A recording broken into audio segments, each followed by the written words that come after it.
Au fil des années, la littérature africaine a été marquée par un mimétisme découlant du colonialisme, une remise en cause née de la prise de conscience par les Africains de leurs valeurs, puis une maturité caractérisée par une certaine ouverture d'esprit.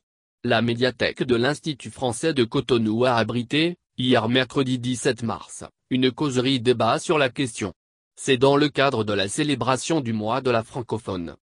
Il existe aujourd'hui une identité littéraire noire qui trouve ses racines dans l'histoire des peuples noirs, dans leur culture et dans leurs valeurs, une littérature qui s'est affirmée au fil du temps et qui aujourd'hui se démarque.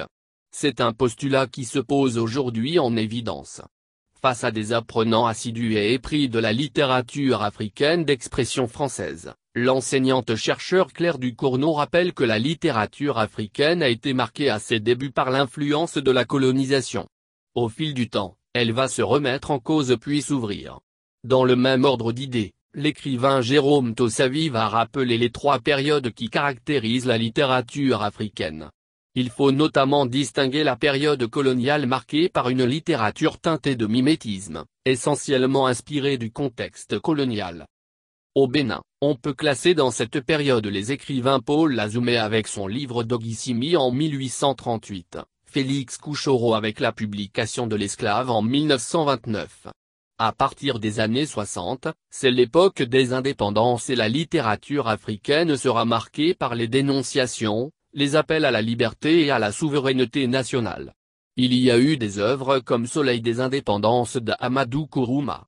Dès les années 80, la littérature africaine va beaucoup plus mettre l'accent sur les malheurs de l'Afrique indépendante gangrénée par la mauvaise gouvernance et les exactions. La troisième période littéraire, celle contemporaine est caractérisée par une littérature très ouverte, féconde en imagination et de plus en plus adaptée à l'évolution de la société. Aujourd'hui, écrire c'est tenir compte de l'évolution de la société et des préférences du public cible. Si on se borne à la littérature francophone, la thématique la plus en vogue c'est la sexualité, les questions relatives au sexe. Cette approche est très captivante pour la jeunesse. C'est une thématique phare parce que le sexe est un sujet tabou mais reste au centre des curiosités, fait observer Jérôme Tossavi.